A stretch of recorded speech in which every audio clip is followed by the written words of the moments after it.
Has anyone heard someone say, "What is wrong with that kid? He just doesn't act right and he plays alone. I don't know how to help him communicate and he always has a bad behavior." I believe in the saying, if there is a will, there is a way. So experts show that using adaptations help autistic students because the student can benefit by using effective communication strategies in their learning environment. And they have less challenging behaviors by implementing operative ideas. First, I'd like to talk to you about how adaptations help autistic students benefit from effective communication strategies. Then I'd like to talk to you about how adaptations help autistic students have fewer, less challenging behaviors. To start, let's look at several adaptations that help autistic students benefit. There are many ways and many types of effective communication strategies that can be put in place. The first adaptation I'd like to talk about is for nonverbal students. It was developed in 1987 by Lori Frost. She's a speech-language pathologist, and also Dr. Andrew Bondi, called the Picture Exchange Communication System, or also known as PECS. My experience with PECS is that it gives supports for the students, and also it expresses needs and wants by using pictures for identification. PECS Training Modular has 6 phases, and in the first phase, you actually have most assistance with the communicator. And then the next phase, you wean back from the assistance. And then ultimately, the last phase is that the student is independent, and that's the ultimate goal. Another effective communication adaptation that I have used in the classroom is called social stories. And it helps with sequencing, which also helps with reading, and also words and pictures. And it also tells the student what is expected in that small window of activity, from beginning to the end. I would like to direct you to my visual element. A visual element here shows a social story, which I just discussed, from beginning to end. This is an activity called story time, so the child knows what's going to happen. Also, the choice board right here, this is, I need a break. So he's going to take it off, and he's going to go take a break. That's actually telling you what he wants, communication.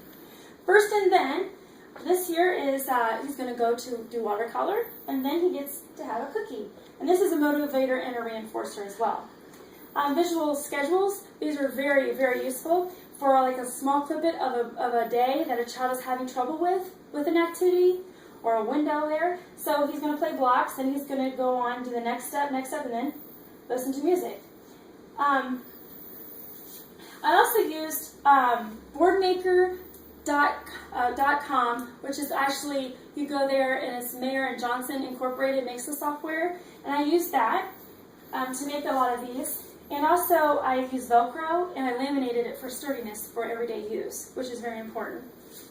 Now that I described how adaptations help with communication strategies and also present examples to you, let's move on to my next main point, which is adaptations help with challenging behaviors. To start, let's look at some visual adaptations. Visual schedules. Transitions and routines. Elaine Williams, child development specialist of autism disorders, say carrying objects from task to the next also helps with transitioning.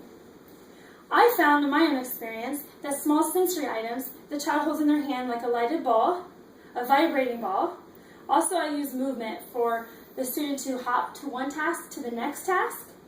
And also I use music. So speaking of music, let's look at another way to reduce behaviors. Music therapy. Music therapy, according to Lisa Jo Rudy, an autism spectrum disorders expert, says music therapy helps with motor skills, sensory issues, behaviors, and self-help skills, which are very, very important for autistic children. So, as you can see, experts support the idea that adaptations do help autistic students, and they do help with fewer challenging behaviors by using these communication strategies. To summarize, first I talked about PECS. Then I also talked about social stories. Then I showed you some visual examples up here on my board. Lastly, I talked about how visual adaptations and music therapy provide supports with behaviors.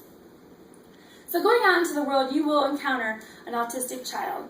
Even if you're a parent, an educator, or a therapist, a friend, When using any adaptation, always remember that each person will have individual needs, and what works for one student may not work for another. So I hope you can take away some of these strategies and implement them in your future.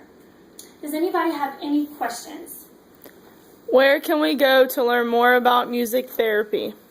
Many websites. I found that musictherapy.com is helpful on ideas on music therapy. Anybody else have another question? Where can we find resources about autism for an educator or parent? Websites are, once again, very helpful. I use autismspeaks.org, and that gives resources for educators and parents. And one last question. Where can I read more about the PEC's adaptations to help with communication strategies? You can look at actually a autism series books. Woodbine House has them. One's titled A Picture's Worth, and that is by Bondi and Frost. And that's very, very helpful. All right, well, thank you for your time.